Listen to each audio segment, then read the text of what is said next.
A triple threat, a betrayal nobody saw coming, a debut that changes the bloodline forever, and a WrestleMania backup plan so good it might end up being the main plan. Your questions, our answers. Let's go. Welcome back to Wrestling Stands, the channel where the community drives the conversation and the big questions get the big answers they deserve. I'm your host, and today is a special one because we are going full Q&A. You have been flooding the comments and the community posts with some genuinely brilliant questions about where WWE is heading in the second half of 2026, and today we are sitting down, working through all of it, and giving you the most honest, most detailed, most thoroughly researched answers we can. From SummerSlam triple threat rumors to The Rock's endgame to Zilla Thatcher's debut to whether wrestlers actually know they're losing before the match happens, we are covering everything. No fluff, no filler, just answers. Let's get into it. Quick favor before we dive in, if you enjoy this kind of content, please smash that like button and hit subscribe.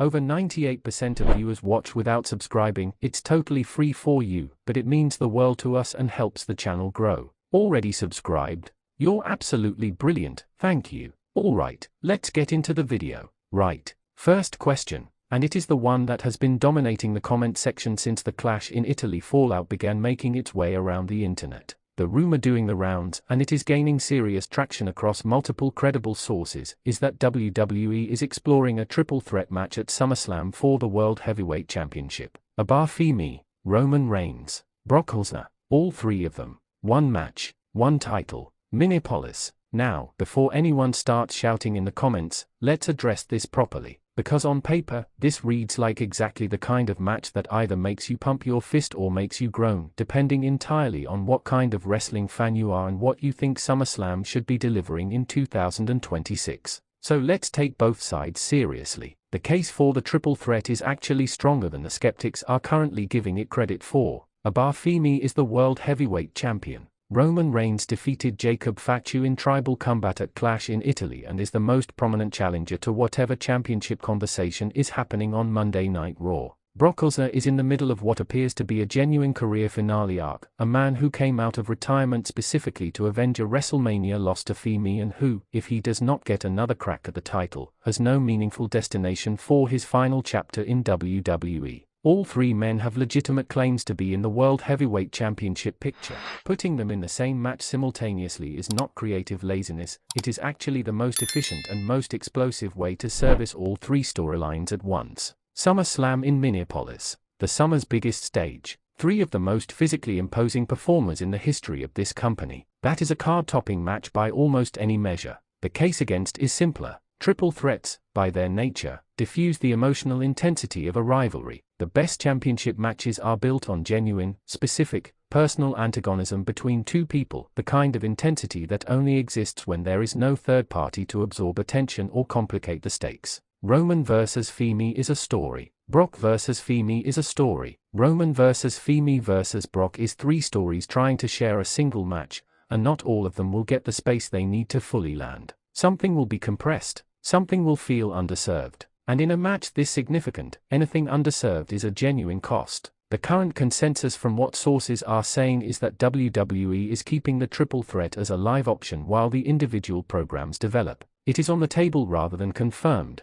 which means the next several weeks of television are going to tell us a great deal about which direction they ultimately commit to. Next question, and this one comes from multiple people across the community simultaneously, which tells you how much it is on everyone's mind. The Rock, is he coming back? And if he does he betray Roman Reigns? Deep breath, because this is the mother of all WWE rumor threads and it deserves the full treatment. The Rock returning to WWE is not a question of if. At this point, based on everything that has been reported and everything that can be reasonably inferred from the current landscape, it is a question of when and what. The Rock does not do things in half measures. His involvement with WWE in recent years has been at the level of major premium live events and championship storylines. He is not coming back for a secondary program or a nostalgia pop. When The Rock returns, it will be as a central pillar of the biggest story WWE is telling at that moment. And the biggest story WWE is telling right now and will be telling at the end of 2026 is the Bloodline.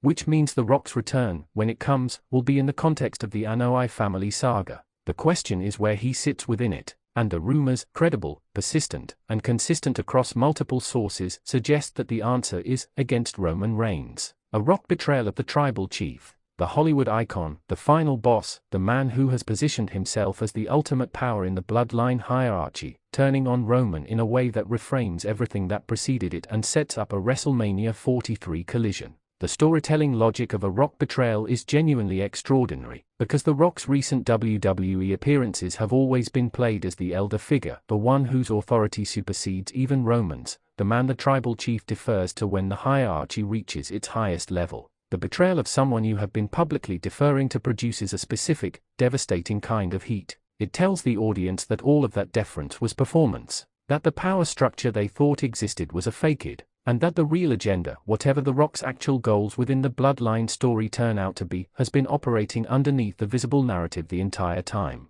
WrestleMania 43, The Rock vs. Roman Reigns. If that match happens, it will be one of the most anticipated matchups in the history of the event. But, and this is the caveat that the rumors are consistent about, The Rock's availability is not guaranteed. Filming schedules, business commitments, the specific complexity of scheduling someone with The Rock's profile for something as logistically demanding as a WrestleMania main event, these are real considerations. Which is why, as multiple sources have noted, there is a backup plan. That backup plan brings us to one of the most interesting pieces of long-term booking speculation currently in circulation. If The Rock is unavailable for WrestleMania 43, the alternative being discussed is Oba Femi vs. Roman Reigns. Again, but not just a rematch for the sake of it, a rematch positioned as the defining match of a rivalry that has been built, methodically and brilliantly, across 2 events and an extended television program. Oba Femi vs. Roman Reigns at WrestleMania 43 as the main event would be the coronation of Femi as the new defining face of WWE, the match where the passing of the torch is not just implied but explicitly, unambiguously completed. Roman Reigns putting Oba Femi over at WrestleMania 43 would be one of the most significant booking decisions WWE has made in years. The fact that this exists as a serious backup plan, discussed in genuine creative meetings as a legitimate alternative to The Rock, not as a consolation prize but as a match capable of headlining the biggest show of the year, tells you everything about how highly WWE currently rates Oba Femi. He is not just the World Heavyweight Champion in 2026. He is a WrestleMania main event option. That is rarefied company. That is the conversation reserved for the most special talents of any era. So the answer to the WrestleMania 43 question is, if The Rock is available and the betrayal story can be executed properly, Roman vs. Rock is the plan. If not, Roman vs. Femi is not a fallback. It is a genuine, high-quality alternative. Either way, Roman Reigns appears to be at the center of WrestleMania 43, as he has been for so much of WWE's recent history. King of the Ring. Let's get into it, because the tournament is generating enormous debate and the question of who wins has significant implications for the entire summer landscape. Several of you have asked for predictions and analysis, so here is the full breakdown. Oba Femi is the current strongest contender from a pure logic standpoint. He is the World Heavyweight Champion, he is the most dominant physical presence on the roster, and a King of the Ring victory for Femi would consolidate his position as the undisputed face of Monday Night Raw heading into SummerSlam. The booking logic is clean. The crowd reaction for a Femi King of the Ring coronation would be enormous. On merit, on positioning, on the strength of his current storyline trajectory, Femi is the selection that makes the most obvious sense. Which is exactly why Brock Lesnar costing him the tournament is the prediction gaining the most traction. Because Brock Lesnar is not in WWE right now to be a background character in other people's stories. He is here with a specific, documented grievance against Oba Femi, and the King of the Ring tournament, if Femi is a prominent participant, is an irresistible opportunity for Lesnar to insert himself into the narrative in a way that directly impacts Femi's trajectory. Brock costing Oba the tournament accomplished several things simultaneously. It reignites their personal rivalry, it gives Lesnar a meaningful action on the road to SummerSlam, and it removes Femi from the King of the Ring picture without diminishing him, because a Brock Lesnar interference is a legitimate reason to lose that the audience accepts without questioning Femi's credibility. If Femi is taken out by Brock, who wins?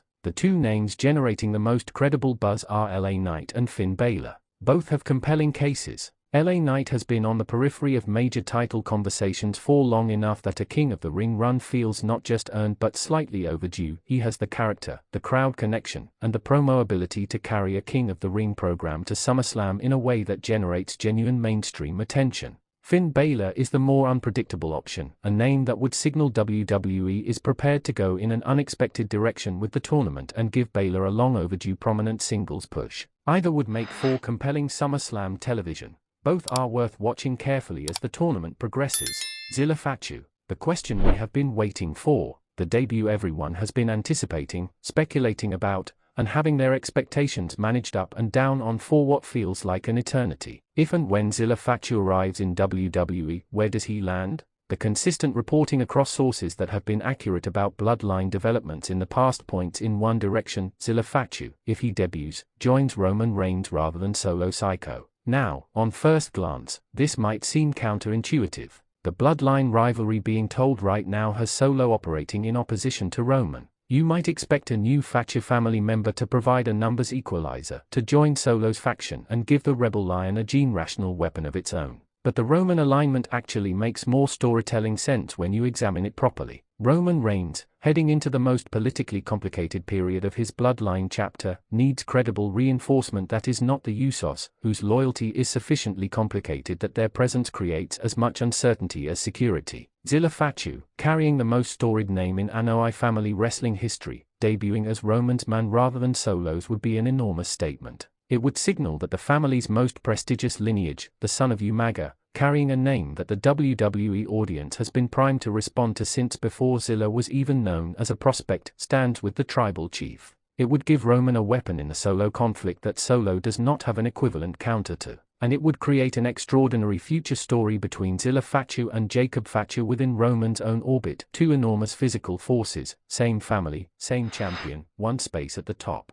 The caveat remains: the independent circuit bookings. Active GCW dates for Zilla are a real logistical consideration. But as we discussed in the Clash in Italy preview video, professional wrestling has never been especially bound by conventional employment logistics when a great story was within reach. And now the question that came in from a fan who describes themselves as newer to wrestling, which makes it, in some ways, the most important question of the entire Q&A. Because it gets at something that experienced wrestling fans forget is actually a legitimate question for people earlier in their journey with the product. Do wrestlers know they are going to lose before the match happens? Yes. Full stop, unambiguous, no exceptions of significance. Match outcomes in WWE are planned and scripted in advance. Major title changes are known to the relevant parties well before the show. The sequence of wins and losses that builds a program from its opening chapter to its conclusion, all of it is planned. The wrestlers know, the agents know, the production team knows. The result is decided before the ring announcer announces the competitors. Now, does knowing the outcome make the performance less impressive? Genuinely, no. And here is why. The result being predetermined does not predetermine the quality, the emotion, or the artistry of what fills the time between the opening bell and the final pin. The athletes performing in a WWE ring are executing genuinely difficult physical work at a genuinely high level, telling an emotionally meaningful story in real time in front of a live audience, and doing so with a level of craft and collaboration that deserves far more credit than it typically receives. The predetermined nature of the outcome is the framework. What happens inside the framework is the art. The analogy that works best is this: a film's ending is known to the director before the first scene is shot. The actors know how the story concludes when they arrive on set. Knowing the ending does not make the performances less real, the emotions less genuine, or the experience of watching less powerful. In professional wrestling, the predetermined outcome is the script. The performance is everything built on top of it. And when it is done well, when Roman Reigns and Jacob Fatu are trading shots in a tribal combat match in Turin, when Oba Femi is staring down Brock Lesnar in a loading bay in Italy, when Seth Rollins is planting seeds of doubt in the bloodline backstage, the script is invisible. The performance is everything. And the performance is real. Right. Let's bring it home. The landscape heading into the second half of 2026 is genuinely one of the most exciting and unpredictable I can recall covering on this channel. A potential SummerSlam triple threat that could redefine the championship picture. A Rock return and betrayal that could be the biggest story WWE tells this year or next. Zilla Fatu waiting in the wings with a surname that the entire WWE universe is primed to react to. King of the Ring producing its next challenger with Brock Lesnar lurking to disrupt everything. The bloodline fracturing in multiple directions simultaneously, and WrestleMania 43 already taking shape with options at the top end that are extraordinary regardless of which direction they ultimately commit to. The second half of 2026 in WWE is going to be something. And Wrestling Stands will be here for every single moment of it. Every twist, every betrayal, every off-air confrontation, every hallway stare down, every delivered message, every refused invitation. All of it. Keep the questions coming in the comments. The next Q&A is already being built from what you send in. And if there is a topic, a storyline, a rumor, a prediction you want us to dig into, drop it below. Thank you so much for watching. Wrestling Stands family means everything, as always. We'll see you in the next one.